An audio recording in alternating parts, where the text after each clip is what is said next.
ท่านกำลังติดตามรับฟังสถานีวิทยุกระจายเสียงพระพุทธศาสนาแห่งชาติและสังคมคลื่นเพื่อการศึกษาพระพุทธศาสนาและวัฒนธรรมระบบ FM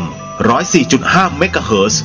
รายการต่อไปเป็นรายการพลังแห่งชีวิตดำเนินรายการโดยสุนัย เหล่าหาวิวัฒน์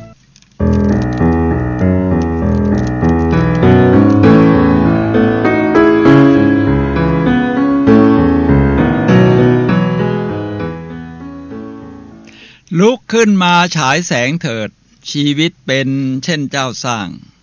ขอต้อนรับเข้าสู่รายการพลังแห่งชีวิตรายการเพื่อการสร้างแรงบันดาลใจโดยผมสุนัย เหล่าหาวิวัฒน์ผู้ดำเนินรายการมาพบกับท่านผู้ฟังทุกวันเสาร์เวลา 11 โมงถึงเที่ยงทางสถานีวิทยุเพื่อการศึกษาพระพุทธศาสนาและวัฒนธรรมคลื่น FM 104.5 เมกะเฮิรตซ์ครับออกอากาศณวัดฝายหินจังหวัดเชียงใหม่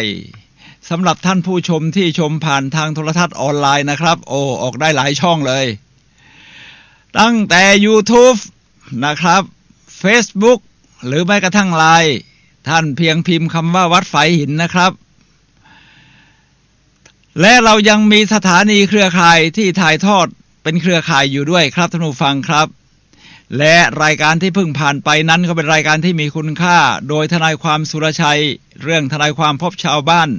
ไม่ใช่สอนเรื่องตัวบทกฎหมายอย่างเดียวนะครับให้แง่คิดเหตุการณ์สอนการนั่งสมาธิเพราะปกติคุณสุรชัยเองก็เป็นอาจารย์สอนนั่งสมาธิอยู่แล้วนะครับของหลวงพ่อวิริยังท่านผู้ฟังครับรายการของเราเป็นรายการสดในช่วง15นาทีสุดท้ายก่อนหมดรายการท่านผู้ฟังสามารถโทรศัพท์เข้ามาซักถามได้ที่หมายเลขของผู้ดำเนินรายการครับ0857088122 สำหรับวันนี้รายการพลังแห่งชีวิตนำเสนอท่านผู้ฟังในเรื่อง8วิธีพบความโชคดี8วิธีพบความโชคดี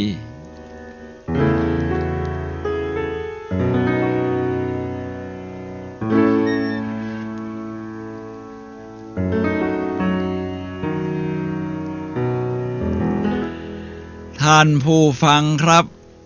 เรียกว่า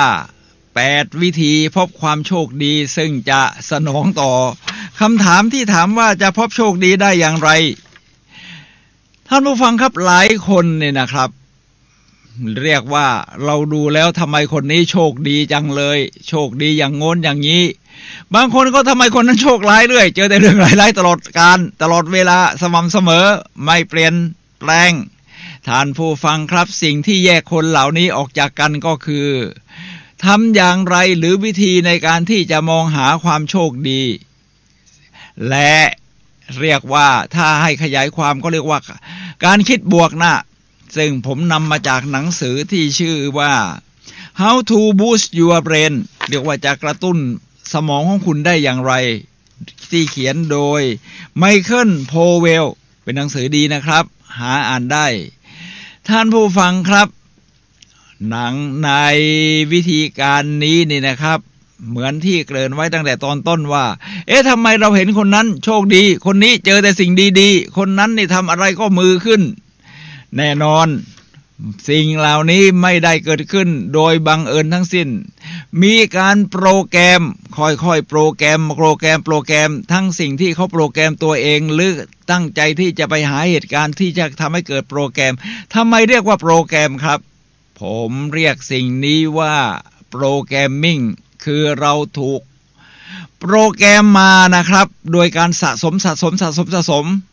ประสบการณ์ความตั้งใจเจตนารมณ์ที่ในศาสนาพุทธเราเรียกว่ากฎแห่งกรรมถ้าพูดเป็นภาษาสมัยใหม่ที่นิยมใช้สอนกันทั่วไปเราเรียกว่า NLP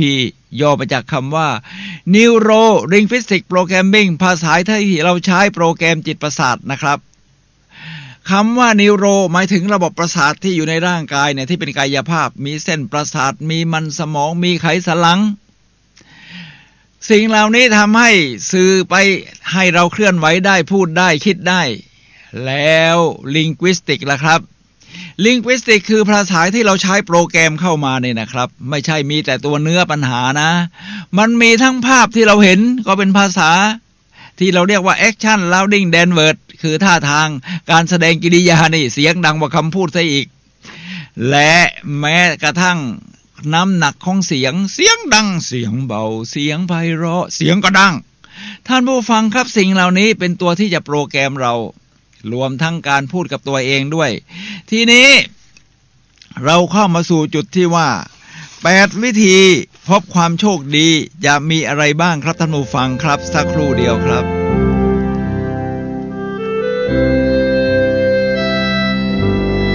เอาละครับผมพูดถึงความโชคดีช่วงนี้เชียงใหม่ก็โชคดีขึ้นนะครับเพราะวันนี้รู้สึกอากาศแจ่มใสขึ้นไม่ขมุกขมัวเหมือนช่วงหลายวันที่ผ่านมาแสดงว่าฝุ่นละอองในท้องฟ้าเรามีน้อยเนื่องจากว่าประชาชนส่วนใหญ่เกษตรกร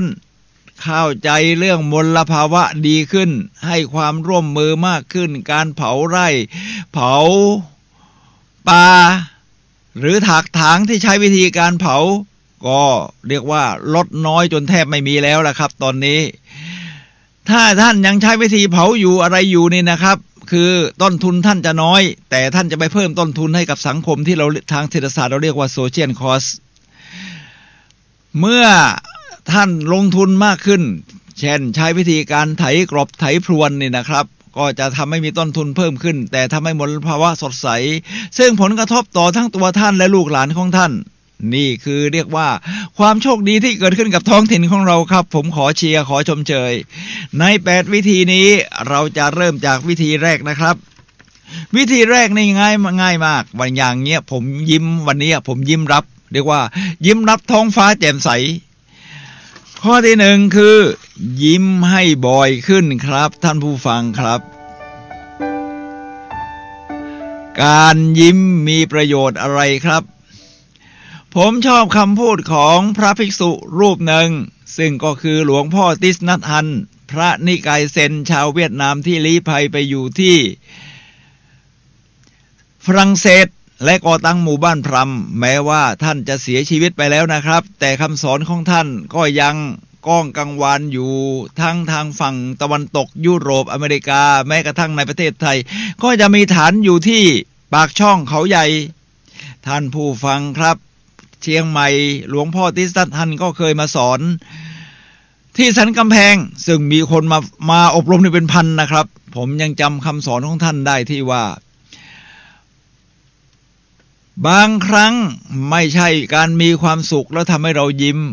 แต่การยิ้มทำให้เรามีความสุขครับถึงขนาดนั้นครับท่านผู้ฟังครับผมมีคลิปวิดีโอใน YouTube ที่บอกว่า3เหตุผลที่เราควรยิ้มคือการยิ้มนี้เป็นการโปรแกรมตัวเองอย่างหนึ่งนะครับว่าเรายิ้มดีเรายิ้มสวยผมมีเทคนิคในคือเวลาเรายิ้มเนี่ยนะครับทั้งโดพามีนอินโดฟินมันก็จะหลั่งนอกจากเป็นความสุขกับตัวเองรู้สึกดีกับตัวเองแล้วเนี่ยนะครับยังทำให้คนที่อยู่รอบข้างนี่เห็นรอยยิ้มของเราเขาก็พลอยมีความสุขไปด้วยเรียกว่า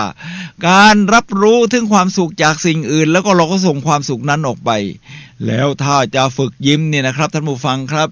ท่านมีวิธีการอย่างไรไม่ยากครับเวลาผมเป็นวิทยากรด้านการสร้างแรงบันดาลใจเวลาผมไปสอนให้ทุกคนหัดยิ้มนี่นะครับก็เริ่มจากความภูมิใจในตัวเองก่อนคนที่มีความภูมิใจในตัวเองเท่านั้นถึงจะยิ้มได้ ฉะนั้นท่านต้องมีความเคารพนับถือตัวเองนะครับวิธีการเคารพนับถือตัวเองนั้นไม่ยากครับเมื่อท่านตื่นตอนเช้าเนี่ยนะครับท่านผู้ฟังครับ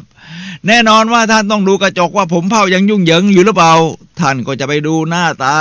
แล้วก็หวีผมหรือล้างหน้าในตอนที่ดูกระจกตอนเช้านี่แหละครับท่านผู้ฟังครับท่านก็ใช้วิธีดูไปที่หน้ากระจกแต่ถ้าตอนอบรมนี่นะครับ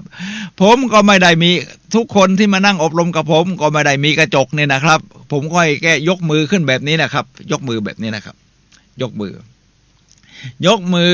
แล้วสมมุติว่าเอามือซ้ายดีกว่าครับในทีวีก็จะเห็นได้ง่ายขึ้นพอยกมือเราก็มองไปที่มือของเราเนี่ยนะครับแล้วเราก็ยิ้มให้กับมือของเราซะหน่อยสมมุติว่าเป็นกระจกเนี่ยนะครับแล้วก็พูดกับตัวเองว่าโอ้โห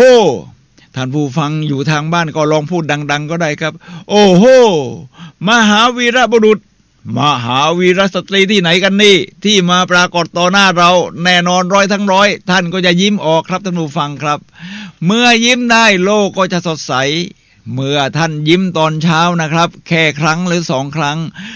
โลกแห่งการยิ้มก็จะติดตัวท่านไปทั้งวันแล้วโลกนี้จะสดใส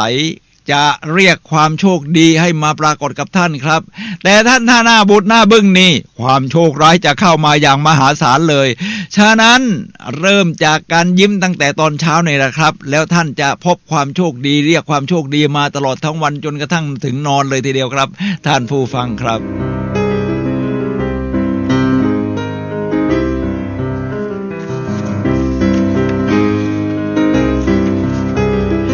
ทีนี้เรามาถึงข้อที่2ครับท่านผู้ฟังครับในข้อที่2คิดถึงคนอื่นในแง่ดีแน่นอนครับมนุษย์นี่จะหาชนิดที่เรียกว่ามิสเตอร์เพอร์เฟกต์สมบูรณ์แบบไปทุกอย่างนี่มันยากนะครับท่านผู้ฟังครับเรายอมรับอย่างที่เขาเป็นแต่แน่นอนว่าเมื่อเขามีจุดลบจุดกลางธรรมชาติแล้วก็จุดบวกจุดที่เป็นจุดเด่นเป็นจุดยอดเยี่ยมของเขาเราก็สามารถจับประเด็นสิ่งที่เป็นจุดบวกเป็นยอดประเด็นของเขาได้ครับท่านผู้ฟังครับที่เราเรียกว่ามองหาแง่ดีในตัวคนอื่นเช่นแม้จะเสียงดุหน่อยแต่ตาเขาก็โตหวานน่ารักเชียวนะรวมทั้งคนนี้แม้จะเดินต้วมเตี้ยมแต่ว่าเขาก็เดินท่าทางมีความสง่าอกผายไหลพึงเหมือนกันคนนี้แม้จะแต่งตัวมอซอแต่ก็มีแววของความอบอุ่นแฝงมาอยู่ในตัวมันมีจุดบวกให้หาจากแต่ละคนได้เสมอครับท่านผู้ฟังครับแง่ดีของแต่ละคนเหมือนกับที่ในตำราที่เราเรียกว่า The Pygmalion Effect The Pygmalion Effect นี่คิดขึ้นโดยดร.โรเบิร์ตโรเซนทาวและอีกหลายท่านที่มาร่วมกันทำเป็นทฤษฎีขึ้นที่เราเรียกว่าทฤษฎี The Pygmalion Effectคือทฤษฎีแห่งความคาดหวังนะครับคือคาดหวังว่าเราจะเห็นสิ่งดีๆในตัวคนอื่นเมื่อเราคาดหวังอย่างนั้นนะครับในทฤษฎีนี้บอกไว้ว่าสิ่งที่ท่านคาดหวังจะเกิดเป็นจริงถ้าท่านคาดหวังว่าจะเห็นสิ่งดีๆในคนนี้นะครับเดี๋ยวท่านหาจนเจอแหละครับมันเป็นกฎแห่งการดึงดูดไงล่ะ The Law of Attraction ของลอนดาเบิร์นไงเมามีทั้งที่พูดไว้เกริ่นแต่แรกว่ามีทั้งจุดไม่ดีจุดลบจุดบวกถ้าท่านมองหาได้จุดลบท่านก็เจอจุดลบตลอดเลยคนนี้มันเลวร้ายมากโอ้ยิ้มก็ไม่ยิ้มใส่แยะเขี้ยวแล้วก็นิสัยไม่ดีพูดจาก็โอหังหยาบคายแต่ถ้าดูจุดบวกบางครั้งก็มีแววตาที่สดใสนะเขาขยันอ่านหนังสือเขาเป็นคนที่มีความมุมานะ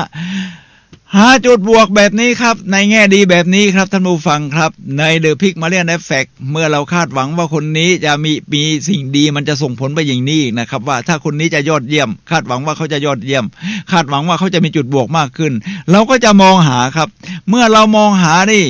สิ่งที่เป็นปฏิกิริยาตอบสนองคือเขาพยายามจะทำสิ่งที่ดีๆในตัวให้เราเห็นเพราะเราคาดหวังอย่างนั้นใครที่คาดหวังเราอย่างไรเราจะทำอย่างนั้นถ้าคาดหวังร้ายๆเลยเดี๋ยวจะไล่ตอบ ประมาณนั้นนะครับท่านผู้ฟังครับฉะนั้นการคาดหวังดีๆนี้จะทำให้คนคนนั้นหาจุดเด่นจุดดีของตัวและเขาเรียกว่าขยายจุดแข็งน่ะแทนที่จะไปแก้จุดลบซึ่งเป็นหลักการของโค้ชทั้งหลายอยู่แล้วว่าเราไม่สนใจกับจุดลบทั้งหลายยกเว้นมันสาหัสเราก็จะใช้NLP แก้ไขแต่ว่าโดยหลักการทั่วไปแม้กระทั่งโค้ชนักกีฬาโอลิมปิกเขาก็จะใช้วิธีการขยายจุดแข็งครับเมื่อจุดแข็งมันขยายขึ้น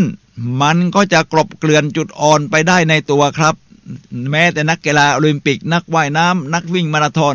ล้วนแล้วแต่มีจุดอ่อนทั้งสิ้นนะครับท่านผู้ฟังครับแต่เมื่อจุดแข็งได้รับการขยายจากการมองของโค้ชเพื่อหาแง่ดีในนักกีฬาแต่ละคนจุดแข็งนั้นจะกลบเกลื่อนจุดอ่อนได้ทีเดียวดีแหละครับท่านผู้ฟังครับแม้แต่ศิลปินนักร้องก็มีจุดแบบนี้นะครับทีนี้เมื่อท่านค้นหาสิ่งดีๆในตัวคนอื่นหรือจุดบวกนี่นะครับวันทั้งวันอารมณ์ท่านจะแจ่มใสเดี๋ยวเราจะเจอคนไหนยิ้มนะเจอคนไหนอารมณ์ดีเจอคนไหนที่มีความมุ่งมั่นเจอคนไหนที่เราจะเอาเป็นแบบอย่างได้ในทางที่ดีท่านก็จะมองหาไปเรื่อยๆนะครับมองหาในจุดบวกเดี๋ยวก็ต้องเจอฉะนั้นไม่มีมิสเตอร์เพอร์เฟคครับ ไม่มีใครที่สมบูรณ์แบบมองหาจุดบวกมองหาจุดดีๆของคนอื่นผมกำลังหัดวิ่งมินิมาราธอนอยู่วิ่งผ่านมาแล้ว1 งานครับก็คือ10 กิโลเมตรเพราะเวลาเราวิ่งมาราธอนนี่ก็จะมีการวิ่ง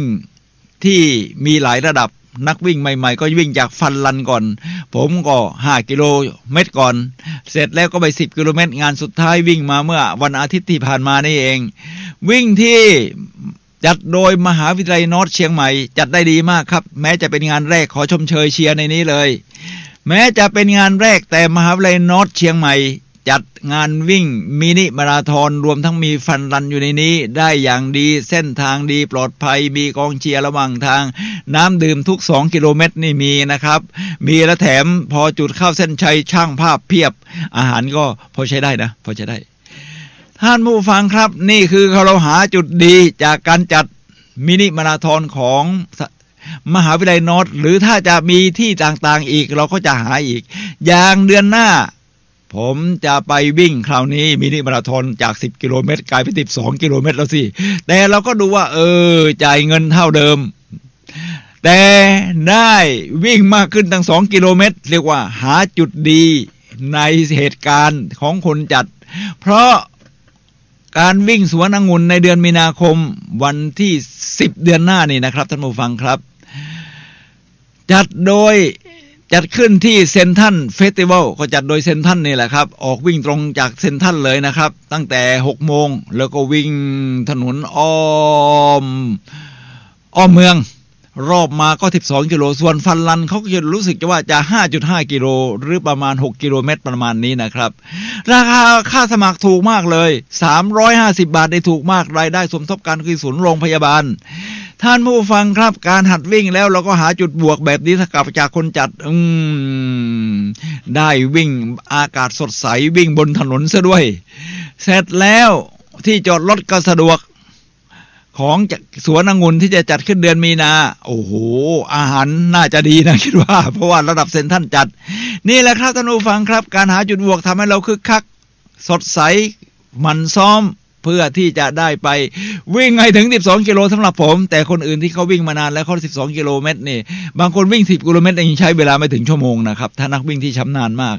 ผมก็หาจุดเด่นจากคนพวกนี้ครับเขาฝึกยังไงนะเขามีเทคนิคการฝึกซ้อมยังไงนะ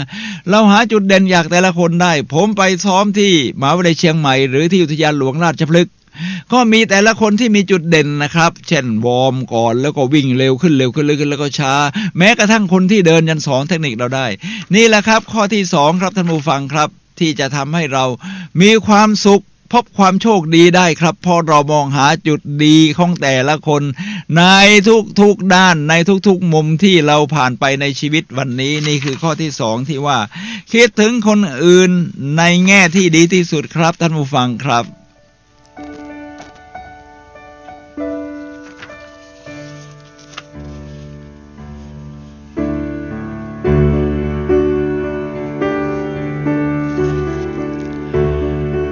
ท่านผู้ฟังครับข้อที่3เผชิญหน้ากับความเป็นจริงแน่นอนถึงเราจะคิดบวกอย่างไรก็ตามแต่บางครั้งเหตุการณ์ที่เกิดขึ้นนี่ก็จะมีทั้งดีปานกลางเลวร้ายไม่ว่าเหตุการณ์จะเป็นอย่างไรครับเผชิญหน้ากับความจริงที่อยู่ข้างหน้านี่นะครับแต่ในใจเราก็มองหาว่าเมื่อเจอเหตุการณ์ถ้าสมมุติว่าเลวร้ายนี่นะครับเราจะหาทางออกอย่างไรก็เป็นเรื่องต่อที่จะต่อเนื่องไปฉะนั้นการเผชิญหน้ากับความเป็นจริงทำให้ท่านมีความมุ่งมั่นกล้าหาญถ้าสมมุติว่ามันทำให้ท้อถอยเกิดความหวาดกลัวโอ้ยมันน่าหวาดกลัวเหลือเกินในการที่จะมุ่งมั่นไปสู่เป้าหมายของเราท่านผู้ฟังครับคนที่กล้าหาญเนี่ยนะครับไม่ใช่ไม่กลัวนะครับอย่างผมนี่ก็กลัวแต่ว่าเราเดินไปข้างหน้าทั้งที่กลัวผมไปฝึกอบรมหลักสูตรหนึ่งครับซึ่งประหลาดมากหลักสูตรนี้นี่จัดโดยเรียกว่า Life University อาจารย์ก็คืออาจารย์วัสเนี่ยนะครับท่านผู้ฟังครับที่โรงแรมนารายกรุงเทพมีอยู่ตอนหัวค่ำแล้วมีการก่อกองไฟจะต้องเดินลุยไฟกองนี้นี่นะครับมีความร้อนถึง 1,000 องศาฟาเรนไฮต์เสร็จแล้วความยาวเลยครับ ก็ประมาณ5 เมตร6 เมตรก็เดินประมาณสัก5 6 9นี่แหละครับทีนี้เมื่อจะเดินลุยไฟนี่แน่นอนครับถึงท่านจะปลุกใจโกเยสมาแล้วซ้อมในใจมาแล้วพอเผชิญหน้าจริงๆนี่บางคนอาจจะมีความหวั่นไหวเจอความจริงที่ว่าพอไปเดินยืนใกล้ๆแล้วมันก็รู้สึกร้อนอยู่นะท่านผู้ฟังครับคนที่กล้าเดินไปนี่ไม่ใช่ไม่กลัวนะครับกลัวแต่เราเดินไปข้างหน้าทั้งที่กลัวโดยจะมีเทคนิคในการเดินเพื่อเผชิญหน้ากับความเป็นจริงว่าแน่นอนชีวิตก็ต้องผ่านอุปสรรคกันบ้างเราจะมีโค้ชอีกคนหนึ่งที่อยู่ปลายทางนั่นคือเป้าหมายของเราคือดวงตาของเขาเราก็มองที่ดวงตาของเขาสิครับท่านผู้ฟังครับพอมองที่ดวงตานึกถึงเป้าหมายการผจญอุปสรรคไฟนั้นแม้จะร้อน 1,000 องศาฟาเรนไฮต์เราก็รู้สึกเราเผชิญกับมันได้และเมื่อไปถึงปลายทางเราก็กอดโค้ชที่ยืนส่งสายตาให้กำลังใจเราหน่อยนะครับท่านผู้ฟังครับนี่คือการเผชิญหน้ากับความเป็นจริงทีนี้เมื่อเผชิญหน้ากับความเป็นจริงแบบนี้นะครับสิ่งที่เราเรียนรู้คือการปรับปรุงนี่นะครับถ้าให้ดีต้องเอาตำราของญี่ปุ่นที่เรียกว่าไคเซ็นบริษัทสร้างรถยนต์หรือบริษัทต่างๆในญี่ปุ่นโดยเฉพาะบริษัทโตโยต้าที่ผลิตรถยนต์ที่ขายดีเขาก็มีหลักการที่เรียกว่าไคเซ็นนี่นะครับเขาไปยอมเผชิญหน้ากับความเป็นจริงหมายความว่าเส้นทางของการผลิตตามสายพานเนี่ยนะครับมันจะมีทั้งราบรื่นไร้อุปสรรคแต่บางครั้งก็มีสิ่งที่เป็นอุปสรรคหรือสิ่งที่ผิดปกติฉะนั้นทุกคนที่คุมลายอยู่นี่นะครับไม่ว่าจะเป็นวิศวกรเป็นช่างเป็นผู้ประกอบรถนี่นะครับถ้าเห็นสิ่งผิดปกติจะมีปุ่มอยู่ให้ท่านกดปุ่มได้เลยพอกดปั๊บทุกคนก็จะมาเรียนรู้แม้กระทั่งเขาบอกว่าแม่บ้านนี่นะครับทำความสะอาดถ้าเห็นอะไรผิดปกติบนสายพานหรือระบบการผลิตนี่ต้องกดปุ่มหยุดพอกดปุ่มหยุดทุกคนก็มาเรียนรู้กันว่าความบกพร่องมันเกิดได้ก็ยังไงจะปรับปรุงได้อย่างไรโดยหลักไคเซ็นนี้เราเผชิญหน้ากับความเป็นจริงแล้วเราก็เพียงแต่ปรับปรุงให้ดีขึ้นวันละนิดตามหลักของไคเซ็นนี่คือข้อที่4ข้อที่3ที่เรียกว่าเผชิญหน้ากับความเป็นจริงครับท่านผู้ฟังครับและท่านจะเรียกความโชคดีเข้ามาได้โดยใช้หลักการแบบนี้ทีเดียว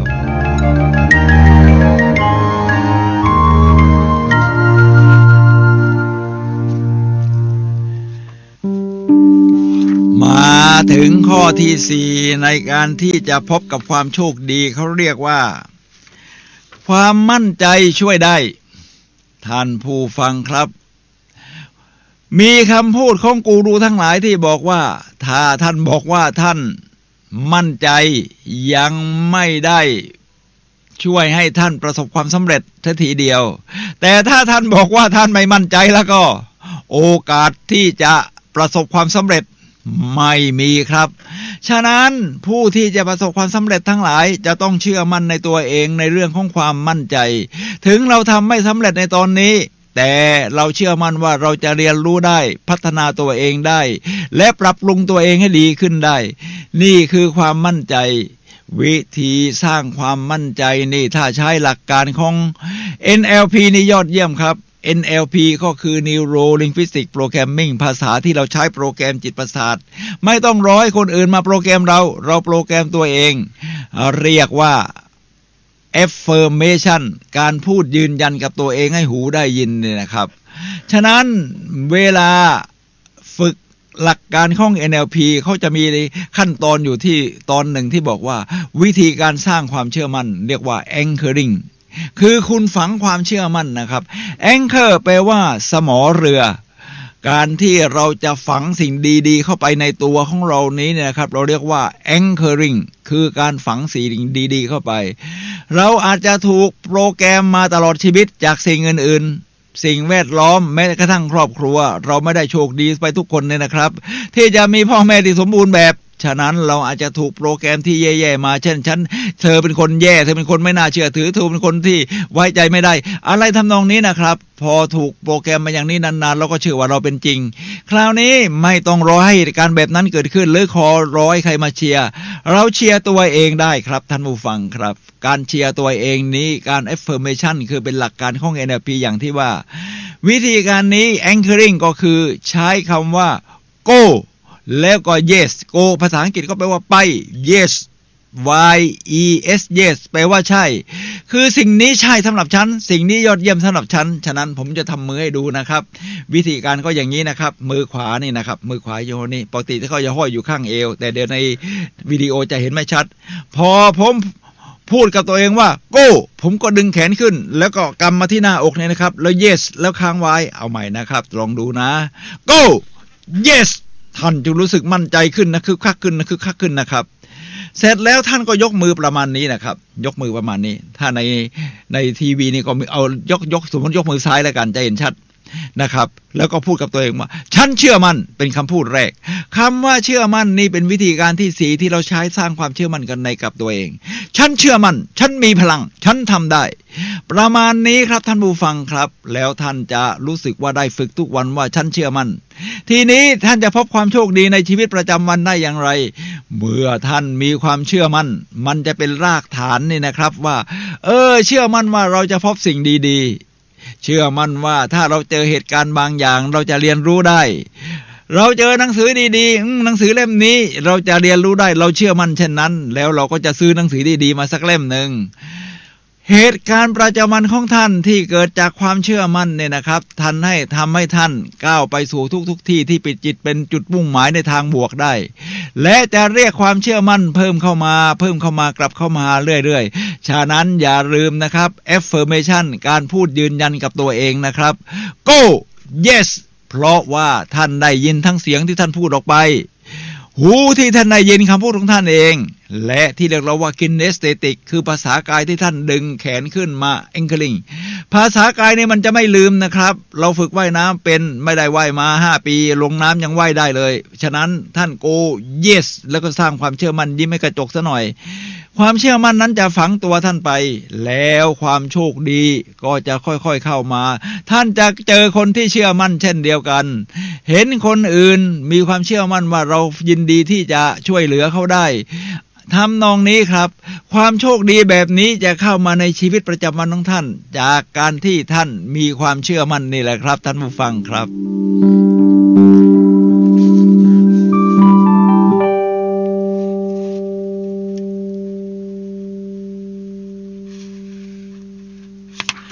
ท่านผู้ฟังครับขณะนี้ท่านกำลังรับฟังรายการพลังแห่งชีวิตรายการเพื่อการสร้างแรงบันดาลใจโดยผมสุนัย ลาวหาวิวัฒน์ผู้ดำเนินรายการและรายการพลังแห่งชีวิตนี่แหละครับมาพบกับท่านผู้ฟังทุกวันเสาร์เวลา 11 โมงถึงเที่ยงทางคลื่น FM 104.5 เมกะเฮิรตซ์ซึ่งออกอากาศที่วัดฝายหินนะครับท่านผู้ฟังครับจังหวัดเชียงใหม่ถ้าท่านผู้ฟังชอบชมเป็นภาพด้วยก็มีโทรทัศน์ออนไลน์เนี่ยนะครับอินเทอร์เน็ตนี่แหละอินเทอร์เน็ตออฟติงนี่แหละทุกอย่างก็คืออินเทอร์เน็ตไปหมดแล้วเดี๋ยวนี้ทาง YouTube ทาง Facebook นะครับโดยพิมพ์คำว่าวัดฝายหินท่านก็จะเห็นทั้งภาพทั้งเสียงแบบนี้แหละครับท่านผู้ฟังครับถ้าให้ดีอนาคตอาจจะดีขึ้นอาจจะมีการถ่ายทอดสดที่บ้านตอบกลับมาที่จอของทางสถานีส่งท่านจะได้ผมจะได้ดูแววตาดูสีหน้าของผู้ฟังด้วยว่าจะเป็นอย่างไรท่านผู้ฟังครับในวันนี้เราคุยกันในเรื่อง8วิธีพบความโชคดี8วิธีพบความโชคดีผมพูดไปแล้ว4วิธีในครึ่งหลังนี้เราจะพูดอีก4วิธีครับท่านผู้ฟังครับเริ่มจากวิธีที่5คือหลีกเลี่ยงอิทธิพลความรู้สึกด้านลบครับหลีกเลี่ยงอิทธิพลความรู้สึกด้านลบถ้าให้ดูเหตุการณ์โดยเฉลี่ยนะครับโดยเปิดใจกว้างๆก่อนนี่ท่านจะเห็นว่าเหตุการณ์ที่เป็นลบเนี่ยมันจะมีมากกว่าเหตุการณ์ที่เป็นดีนะครับโดยเฉพาะการสื่อสารข่าวสารหนังสือพิมพ์โทรทัศน์นี่ทำไมเป็นอย่างนั้นครับท่านผู้ฟังครับเหตุการณ์ลบนี่มันจะดึงดูดเหตุการณ์ลบเวลาเหตุการณ์ลบเกิดขึ้นกับเราเนี่ยนะครับท่านผู้ฟังครับมันจะมีอิทธิพลฝังแน่นถึง 80%ในเวลาเดียวกันถ้าเราเจอเหตุการณ์บวกมันจะฝังแน่นแค่ 20% ฉะนั้นเมื่อท่านมีเหตุการณ์ลบมากขึ้นท่านก็จะดึงดูดสิ่งที่เป็นเหตุการณ์ลบครับจึงมีวิธีที่ว่าเราต้องหาเหตุการณ์บวกเข้ามามากๆให้มากกว่า5หรือ6เท่าของเหตุการณ์ลบที่มันเกิดขึ้นทั่วไปทีนี้เหตุการณ์ลบนะครับที่ท่านจะต้องหลีกเลี่ยงมันมีสิ่งไหนบ้างครับแน่นอนครับ สมัยก่อนก็หนังสือพิมพ์ข่าวรายวันนี่แหละเดี๋ยวนี้มันเหลือฉบับน้อยลงเพราะเป็นโลกของอินเทอร์เน็ตซะแล้วแต่ก็ยังมีอยู่หนังโดยเอาข่าวหนังสือพิมพ์เนี่ยมาออกเป็น อินเทอร์เน็ตอีกก็ยังมีแต่ข่าวทั้งหลายในหนังสือพิมพ์รายวันในส่วนใหญ่ก็จะเป็นข่าวลบใครฆ่ากันตายใครแทงกันตายใครล้างแค้นใครหย่าร้างใครประสบความล้มเหลวใครถูกฟ้องล้มละลายท่านผู้ฟังครับมันมีแต่เรื่องลบทั้งนั้นพอท่านฟังไปนากมากเข้ามันก็จะฝังแล้วฝังแล้วก็มาเทียบกับตัวเองอีกต่างหากแล้วก็คล้ายๆเรานะเราก็เหมือนกับเคยเจอเหตุการณ์แบบนี้และกำลังจะเจออยู่ตอนนี้ด้วยและอนาคตสงสัยจะต้องเจออีกท่านผู้ฟังครับเหตุการณ์เลวร้ายความโชคไม่ดีท่านก็จะเจอเพิ่มมากขึ้นนอกจากนี้ก็ยังมีข่าวทางโทรทัศน์อีกแหละครับโดยเฉพาะข่าวหัวค่ำข่าวตอนดึกเนี่ยนะครับตั้งข่าวเช้ารถชนกันที่ไหนเหตุการณ์พลิกคว่ำเป็นยังไงไฟไหม้เกิดขึ้นคนนั้นโชคร้ายแล้วก็ปัญหาครอบครัวท่านผู้ฟังครับมันมีแต่ข่าวร้ายทั้งนั้นที่จริงข่าวดีก็มีนะไม่ใช่ไม่มีแต่เพียงแต่ว่าเขาไม่เอามาออกพ่อเอามาออกแล้วคนไม่ค่อยสนใจนี่แหละครับท่านผู้ฟังครับท่านต้องหลีกเลี่ยงข่าวประเภทนี้โดยเฉพาะก่อนนอนเนี่ยนะครับพอดูปั๊บฝังใจพอฝังใจเวลาท่านจะนอนท่านก็ยังจำเหตุการณ์นั้นได้อยู่แล้วมันก็จะฝังไว้ในไหนครับจิตใต้สำนึกครับพอจิตใต้สำนึกนี่มันเป็น90%ของจิตใจของเราเพราะเราไม่ได้กันกรองมันก็หลับพลอยไปแล้วพอฝังจิตใต้สำนึกเวลาเรานึกถึงเรื่องลบๆที่มันถูกฝังเข้าไปนี่ท่านนึกไม่ออกว่ามันมาจากไหนเพราะมันฝังเข้ามาในจิตใต้สำนึกแล้วนี่แหละครับท่านผู้ฟังครับฉะนั้นวิธีที่ดีนี่นะครับผมว่า YouTube ช่วยได้ใน YouTube เพียงแต่ท่านโพสต์สิ่งดีๆเข้าไปท่านจะหาสิ่งดีๆที่ดีขึ้นผมกำลังจะเลิกรับเอาพูดตรงๆเลยว่าไอ้พวกเคเบิลทีวีน่ะผมรับมาเป็น10 ปีแล้วนี่นะครับท่านผู้ฟังครับถ้ายิ่งแม้แต่ข่าวจะไม่ได้ดูแต่ดูสารคดีแต่สารคดีนี่ยังมีเรื่องลบผสมเข้าไปอีกนะครับท่านผู้ฟังครับถ้าให้ดีผมคิดว่าผมตัดตั้งใจแล้วก็ต้นเดือนมีนาจะไปแจ้งยกเลิกเพราะว่าจะมีสิทธิ์ผมจ่ายเป็นรายปีไงเดือนมีนานี้จะเป็นเดือนสุดท้ายของการเช่าช่องเคเบิลทีวีครับโอ้โหปีหนึ่ง20,000 กว่าบาทนะครับท่านผู้ฟังครับประหยัดไปได้เยอะแล้วเสร็จแล้วในระหว่างนี้ผมก็ไม่ได้ดูเคเบิลทีวีที่เสียเงินเลยผมก็มาดู YouTubeพอดู YouTube เราเลือกได้ครับท่านผู้ฟังครับมันเป็นดีเรียกว่าทีวีออนดีมานด์หรือเราจะดูตอนไหนก็ได้เพราะว่าถ้าท่านดูเคเบิลทีวีหรืออะไรก็ตามแต่ที่เป็นโทรทัศน์นี่ท่านต้องดูตามรายการเวลาที่เขาส่งแต่ถ้าเป็น YouTube on demand ท่านดูตอนไหนก็ได้ครับจังหวะนี้จิตใจสงบอยากจะดูเรื่องนั่งสมาธิท่านก็หาดูได้มีคนสอนสมาธิมากมายครับในเมืองไทยหรือผมเป็นนักกำลังหัดวิ่งมาราธอนอยู่คือตอนนี้เอาแค่มินิมาราธอนนะครับวิ่งไม่ให้บาดเจ็บวางเท้าที่ถูกวิ่งได้สวยแล้วก็ฝึกการหายใจใน YouTube มีมากมายครับไม่ว่าจะเป็นครูดินหรือกูรูคนอื่นๆที่เป็นนักวิ่งสร้างแรงบันดาลใจอย่างพี่ณเขารู้สึกท่านดังนะครับท่านวิ่งมาราธอนบอสตันมาแล้วจากที่มีโรคเรื้อรังทุกชนิดตั้งแต่ที่เป็นญาติกันนะเบาหวานความดันอะไรนะไขมันในเส้นเลือดโรคอ้วนน้ำหนักเกินเพียบนะครับท่านก็มาค่อยๆมาวิ่งวันแรกก็วิ่งได้ไม่ถึงกิโลครับวิ่งไปเรื่อยๆวิ่งไปเรื่อยๆก็สามารถจนแข่งฟันลันมินิมาราธอนฮาฟมาราธอนฟูลมาราธอนจนกระทั่งไปรายการระดับโลกได้เลยนะครับบอสตันมาราธอนที่ประเทศสหรัฐอเมริกา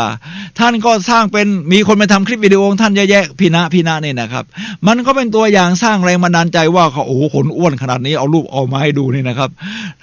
แล้วยังมาพัฒนาตัวเองได้แบบนี้เรียกว่าเราหลีกเลี่ยงเรื่องอิทธิพลด้านลบๆมาจากเหตุการณ์ต่างๆนี่นะครับแล้วก็มาหาจุดดีๆดูทำให้เราเจอสิ่งดีๆผมจะยกตัวอย่างเนี่ยนะครับทั้งหมดนี้ขึ้นอยู่กับมุมมองด้วยนะครับท่านผู้ฟังครับเมื่อเช้าผมอ่านหนังสือเล่มหนึ่งผมมีหน้าหนังสือจะมาโชว์ให้ดูนะครับหนังสือเล่มนี้ผมว่าเพิ่งซื้อมายังอ่านไม่จบนะครับหนังสือเล่มนี้นี่หน้าตาก็จะเป็นอย่างนี้ครับท่านผู้ฟังครับหนังสือเล่มนี้มีชื่อว่ากฎ30 ข้อเปลี่ยนวิธีคิดและชีวิตจากคนธรรมดาให้กลายเป็นผู้ชนะซึ่งเขียนโดยนะครับ โบโดชาเฟอร์คนนี้นะครับเป็นนักสร้างแรงบันดาลใจชาวเยอรมันไปอยู่ที่อเมริกาแล้วก็เขียนเป็นภาษาเยอรมันก็มีคนไทยที่เก่งภาษาเยอรมันเนี่ยเอามาแปลเป็นหนังสือที่กำลังมีวางขายอยู่ในตลาดครับมีอยู่ตอนหนึ่งมันอยู่ที่มุมมอง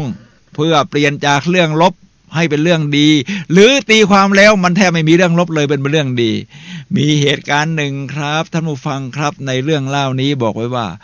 คุณแม่กำลังร้อนใจเนื่องจากฝนตกแล้วลูกสาวก็ออกไปเดินเล่นชายป่ายังไม่กลับมาเลยแม้ฝนจะตกอยู่แล้วตอนนี้เธอเป็นห่วงเป็นใยมากเธอก็เดินตามไปที่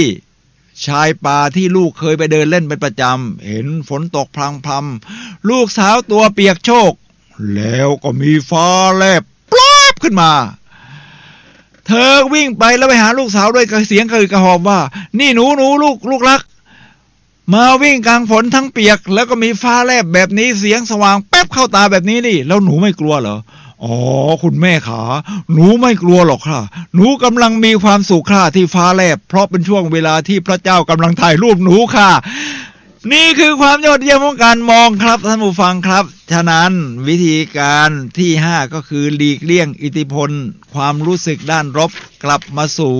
ด้านบวกด้วยการตีความที่ยอดเยี่ยมแบบเด็กน้อยเด็กผู้หญิงน้อยคนนี้แหละครับท่านผู้ฟังครับ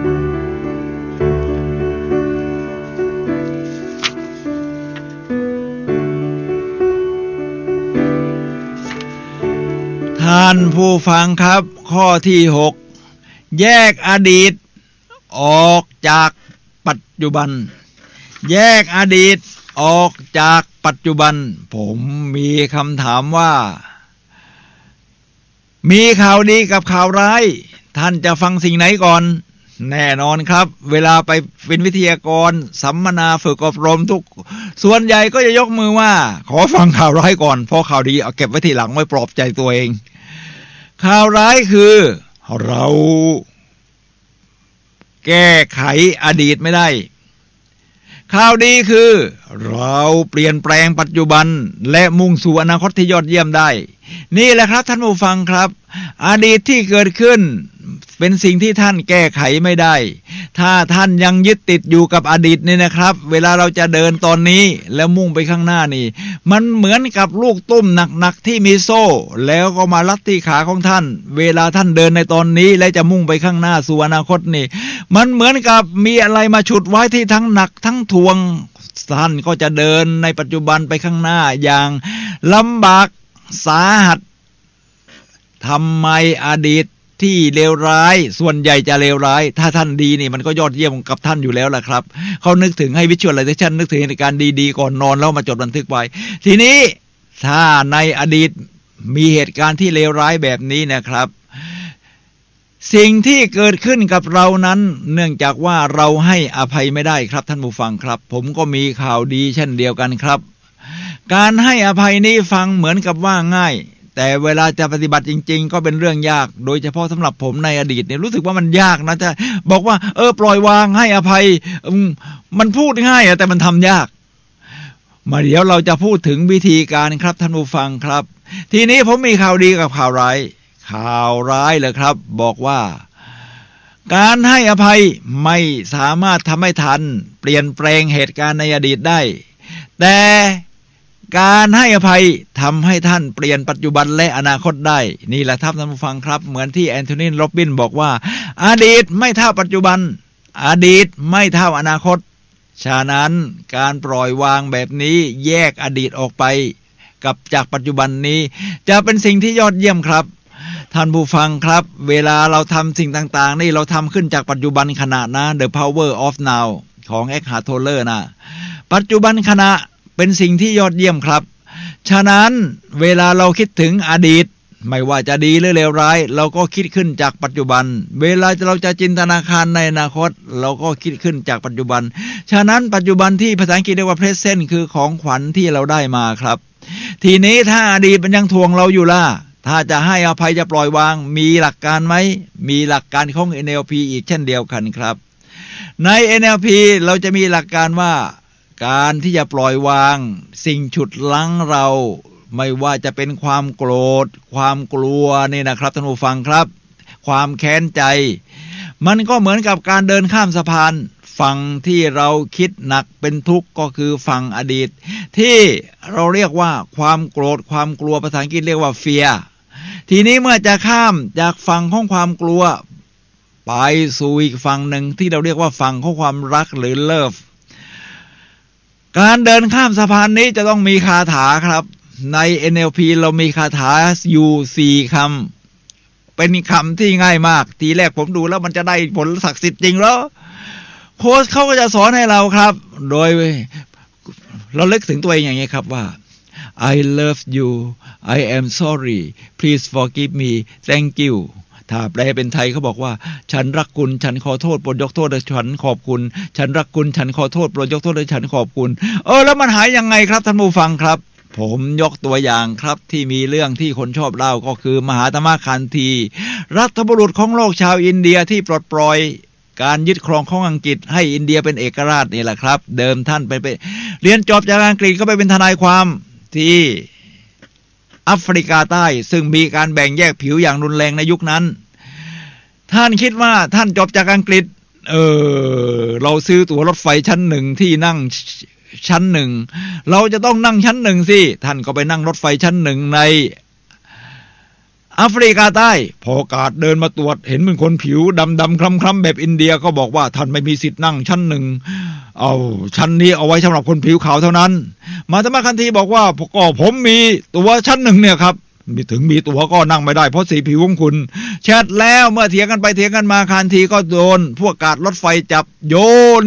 ลงจากรถไฟทำให้ท่านหลังดอกไปเลยนะครับท่านผู้ฟังครับแล้วท่านก็เลยบอกว่านี่แหละครับการปลดปล่อยอินเดียจากการยึดครองเหยียดผิวของอังกฤษ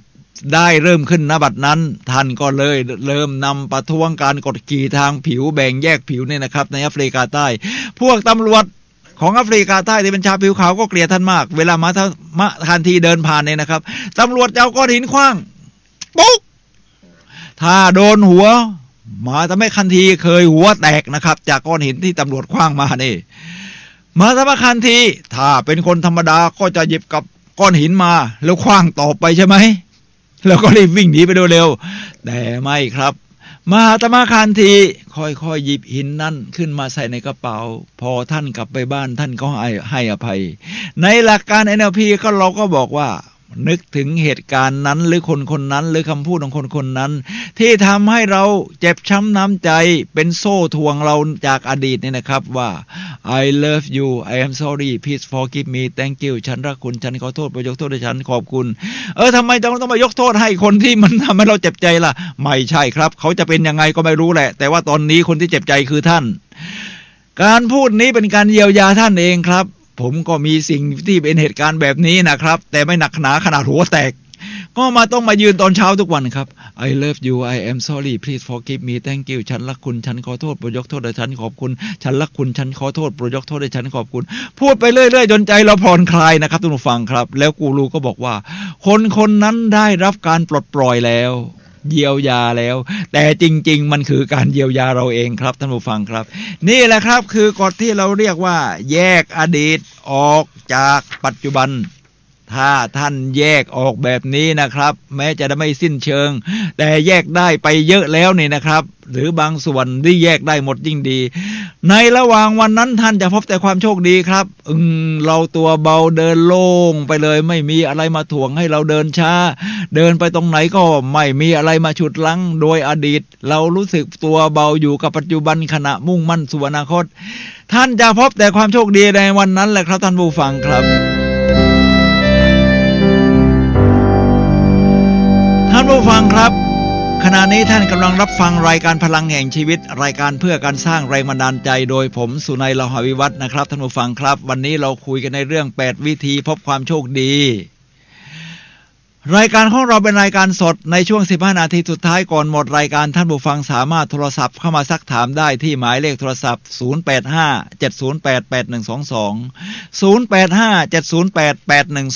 0857088122ครับ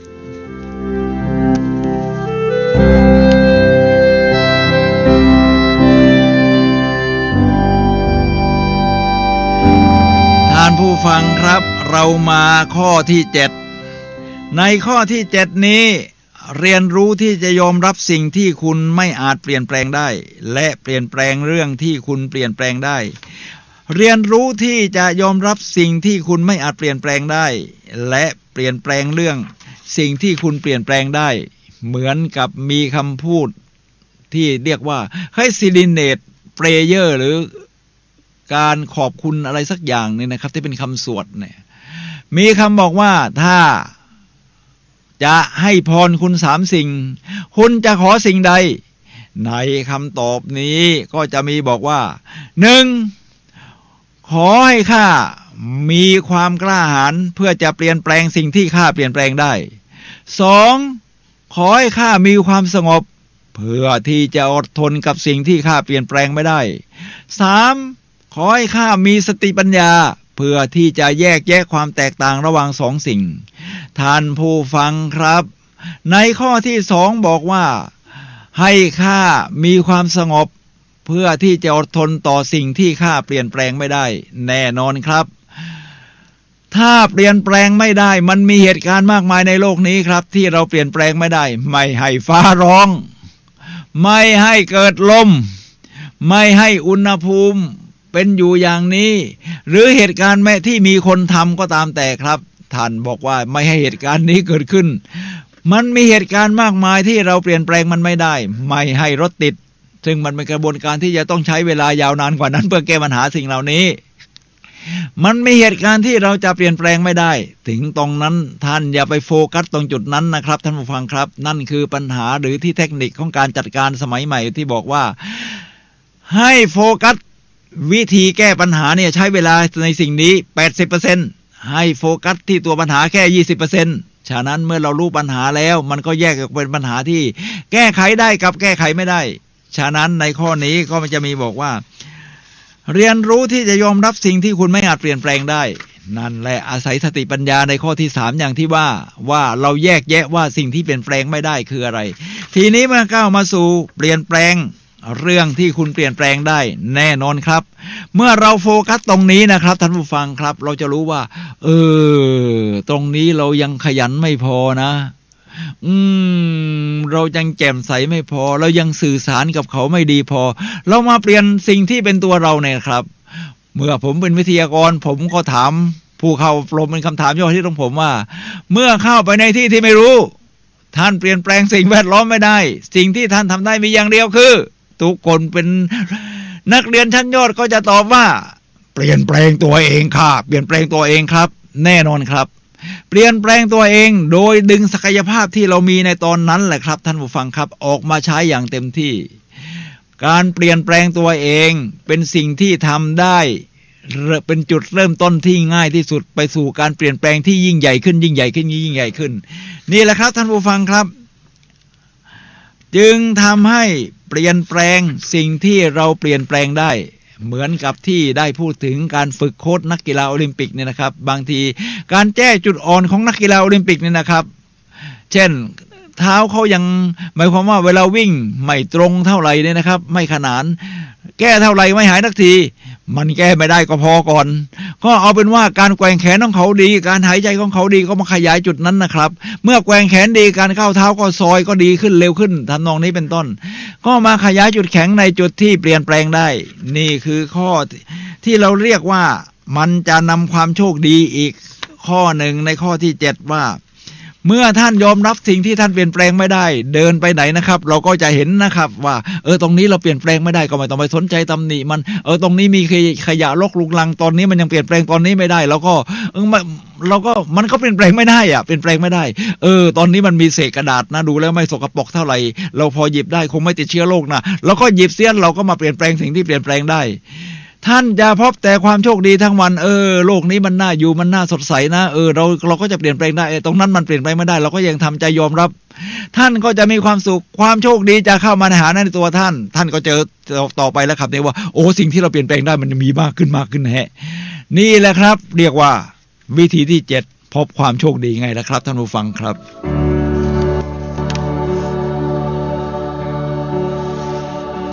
ท่านผู้ฟังครับเรามาถึงข้อสุดท้ายของ8วิธีพบความโชคดีข้อที่8คือความอ่อนน้อมถ่อมตนความอ่อนน้อมถ่อมตนนี่เป็นเรื่องใหญ่เลยครับท่านผู้ฟังครับเหมือนที่เบนจามินแฟรงคลินเรียกว่านักปราชญ์กวีรัฐบุรุษผู้ก่อตั้งประเทศ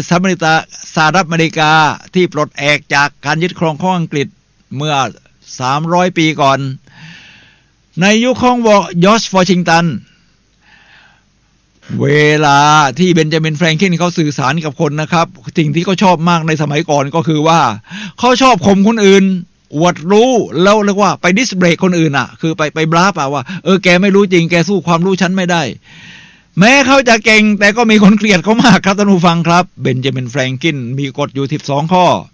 เขาเข้าไปปรึกษาเพื่อนเขาว่าผมปฏิบัติกฎ12ข้อนี้รู้สึกทำให้ผมเก่งขึ้นนะคุณคิดว่ามีข้อไหนควรปรับปรุงหรือเพิ่มเติมข้อไหนบ้างพอเพื่อนของเขาอ่านนี่แหละครับท่านผู้ฟังครับเพื่อนก็บอกไปตรงๆว่าเบนจามินแฟรงคลินถ้าคุณเพิ่มข้อที่13นะคุณจะเป็นบุคคลที่ยอดเยี่ยมคือเบนจามินแฟรงคลินเขาสงสัยว่าข้อที่13มันคืออะไรครับคือความอ่อนน้อมถ่อมตนเบนจามินแฟรงคลินพอได้ฟังมันชัดมันใช่เลยทุกทีเรายะโสหางมากเลยชอบเบรกคนอื่นชอบทับตัวยิ่งใหญ่กว่าคนอื่น